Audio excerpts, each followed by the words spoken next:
Hello there, www.andrewmarkmusic.com. This is a riff log on towards the New Earth Commons. Henry Thoreau. If a man does not keep pace with his companions, it's perhaps because he marches to the beat of a different drummer. We need to build what I call a New Earth Commons society, which uses a non-inflationary, non-debt means of exchange. This culture could live side by side to a scaled-back capitalist system, one where the focus was commercial, industrial, technical. I'm suggesting here that we take humanity's basic needs off market systems, and that this should be a part of a climate emergency and economic crisis for around 70 years. I also believe that these ideas help to solve a problem regarding the failure of a Christian economic ethos. You can see my 12-part series, Winter Solstice Golden Rule. The merit of my idea is that it would allow as many people as much choice as possible as to which system they want to live under.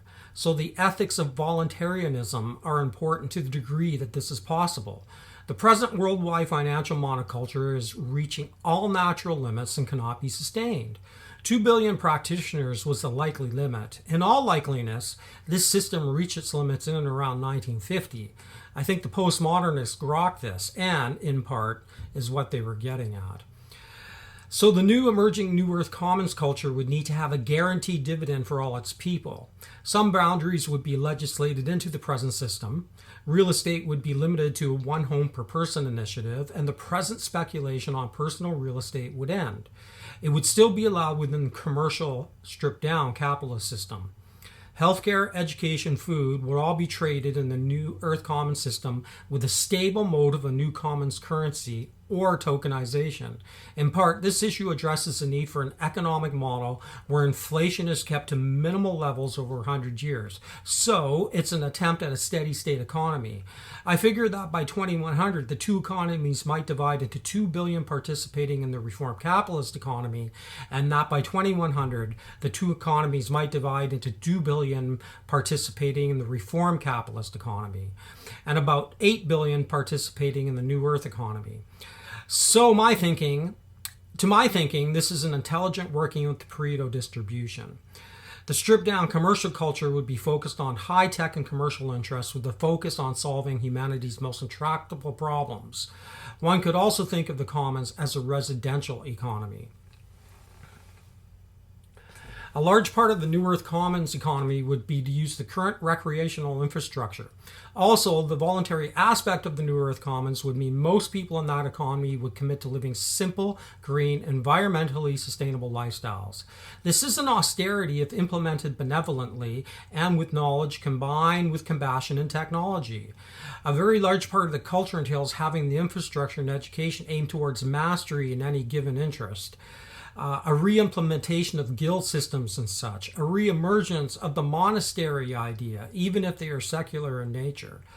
I concede the mindset of misanthropy must need replacing with true philanthropy and not the phony kind the billionaire oligarchs show for today. You could also think of this as a techno-shire. A new emerging New Earth Commons civilization needs to have 4 pillars that are off limits to capitalist exploitation. Number 1, food. Number 2, housing, with a one house per person initiative put in place. End the casino speculation on homes. Everyone is conceded one piece of private property. And yes, you can own as big a house as your honest merit allows, but you only get to own one. And if you want to own a hotel and you can afford it, you get to own one hotel. But you got to live in it too. Too bad. Implied in the new 4 pillars is the end of usury, especially usury as a tool of predatory economic behavior. I see this idea as a compromise in the long, bitter, futile war between Marx and the capitalists. But again, my prediction is ruin brought on by the capitalists. I'll list some reasons why. The global capitalists are continuing 500 years of imperialism. Islam is a new threat to their hegemony, so Islam needs taming just like the Aboriginals or anyone else that has gotten in the way of this beast. Also, a large part of the globalism today is the security of the oligarchy and its energy infrastructures, which consume enormous resources. This form of global capitalism is powered by the biggest Ponzi scheme in history. Okay, technically it's not a Ponzi scheme, but it's as close to it as can be without being definitive in that regard. So it is that aspect of the globalist system which has created massive unnecessary bureaucracy. Get rid of that system, you get rid of the unnecessary bureaucracies. I'm arguing for minimalist local representative councils working under the umbrella of the four pillars, combined with trashing the current bureaucratic welfare system. Number 3, the free trading of goods and services should be juxtaposed to minimal exploitation of the Earth's resources and its life forms. The present exploitative systems of capital were fine in 1850 but are unsustainable now. Can we please agree that pollution has deadly consequences for humans and other life forms? Can we please educate ourselves on the laws of thermodynamics and come to understand that there are real natural boundaries on a finite planet with finite resources? A non-debt New Earth Commons currency juxtaposed to a living dividend paid out to all people is a necessary condition for a sustainable future, and this should be combined with food self-sufficiency on the community level as much as this is possible. The dividend would be received along with education on ecology, food self-sufficiency, and commerce and economics. We need to teach people humanity cannot do whatever it wants when it wants. We need to end the literal welfare of a system that takes care of the top 10% first, welfare for the elite, or corporate socialism, while at the same time promoting austerity for 90% of the planet. You know, the hobbits fighting for what's left over, the leftover crumbs. This is the current modus operandi of our political duopoly, brought to you by you-know-who. On the Western welfare states, it isn't healthy or as much efficacy to give someone a few $100 every month and tell them that they're on their own. What any sane system would do is put in place an infrastructure where basic living needs are met, juxtaposed to new education on how to reach higher potentialities. The truth is that the current social safety net is about supporting intermediary bureaucrats and not about the effective utility of helping people meet their potential as humans. I suspect the system, as it is, was implemented by cynical misanthropes. The New Earth Common civilization is an antidote. Now, let me just stop here. This is one possibility of many. This is just one idea of many, and there may not be one monolithic solution to this. And I'll get there as we go along here. We probably need to address what is known as the myth of progress with its various utopian and endgame theories. I should also mention that there's another primary myth is the myth of imminent destruction. And I don't think the future is either. The theory suggests a schema of pre-modern, modern, around 1500 AD, and postmodern years, which cemented itself during the 50s and 60s. The first thing worth considering is that not everything pre-modern was irrational and illogical, and in fact, their way of keeping time by 30-day moon cycles was more coherent than our fractured Gregorian calendar. Having a direct relationship with the Earth was in no way irrational either, so any corrective postmodern integration, at the very least, would need to discuss these particular issues. As for the Enlightenment industrial capitalism, the sad truth is that there was a worm in the center of that apple, and it was the sleight of hand of control of the money supply as the new covert method of controlling populations, which seemingly replaced traditional monarchy, divine right, or church authority. I'm sure humanity's stuck until we make a corrective like www.positivemoney.org, a basic income, a citizen's dividend, and perhaps even a complete overhaul of where and how we tax. Look into the Henry George and the land value tax. Just a side note here, Henry George had a book called Progress and Prosperity, I believe. It outsold the Bible 100 years ago, and it was wiped off the map by the powers that be. We need to look into it again. Look into public banking initiatives. The fact of the matter is that unnecessary coercion, exploitation, and force would need removing for a civilization to call itself postmodern or integrated. One of the primary concerns here is to make sure that humanity's culture is voluntary and not built upon the foundations of forced coercion. The four pillars would be the overarching schema, but there wouldn't be a centralized state authority, as most of the initiatives would be localized and decentralized. A new model for education is a priority. Integration theory suggests that the tendency to reductionism within modernity needs to be addressed and challenged. So, Education in a postmodern economy, civilization, would not be for profit, and one of the primary areas of study would be a re-inquiry into the field of spirituality.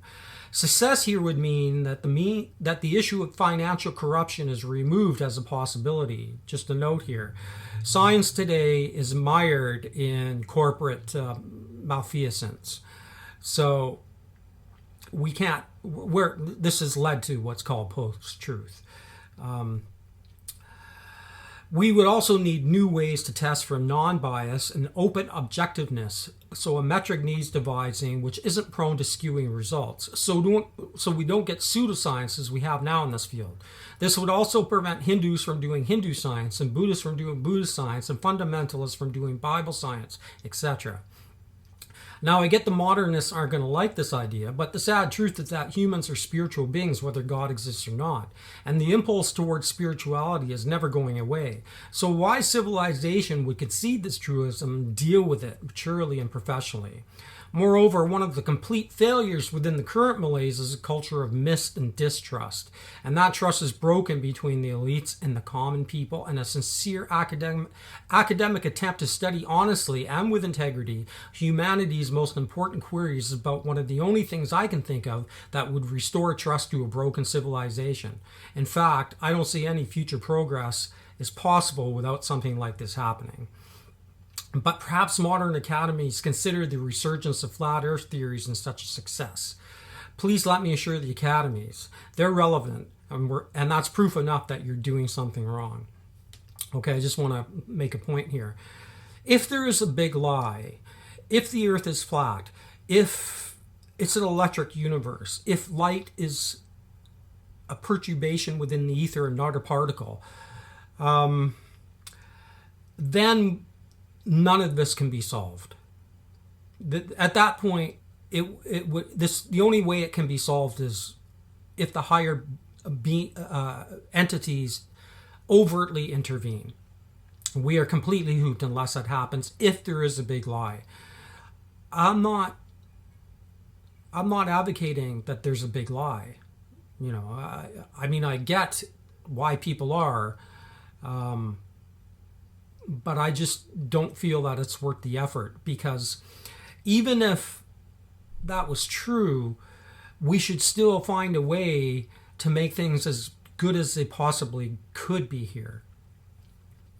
It's hard for me to imagine a more fragile civilization than the one late modernity has created, all built upon the near absolute need for electrical power, and to have the financial system dependent on this seems like incredible folly to me. A postmodern corrective would be to teach humanity to become as food self-sufficient again as possible and by every means possible, whether technological urban hydroponic farming or a return to educated homesteading laws and more. Everything possible needs to be done to mitigate the horrors of the lights going out for any extended period. To not do so is folly, in my opinion, especially given predictions on climate instability in the coming century. Ask Northern California if this is a good idea. I think you'll get the answer. I should note here that I'm a Christian Gnostic, so I don't even believe that this place is redeemable. Sorry, Hegelians, but the irony with most Gnostics is that we are some of the most outspoken people when it comes to wanting to alter our toxic living conditions. So I don't believe we're moving towards some kind of grand Hegelian Geist or its demented communist little brother wherein humanity will one day behave decently to each other. But I do think the left is correct in their assessments of liberal economic theory and the built-in contradictions within it. I also reject individualist neoliberal New Age economic solutions, as the scale of the problems makes these issues systemic. I've even said in other blogs that I believe neoliberalism and a covert branch of it, took over the spiritual narrative on the planet. And like everything's neoliberal, everybody espousing spirituality from that camp is saying the solutions are always and only individual in nature. And this is bullshit. This is bullshit of the archons. And it's not that people shouldn't take personal responsibility. It's that we need both. We need systemic change on humanity's basic needs, combined with a new education model that teaches self-sufficiency and knowledge about how economics works at a young age. Okay, so this is a new revamped version of this original vlog I did when I was out of my mind on opiate painkillers from a little neck surgery the Archons did on me. And yeah, hopefully this is a little bit more coherent. And yeah, peace out. www.andrewmarkmusic.com. This is a riff log on Towards the New Earth Commons.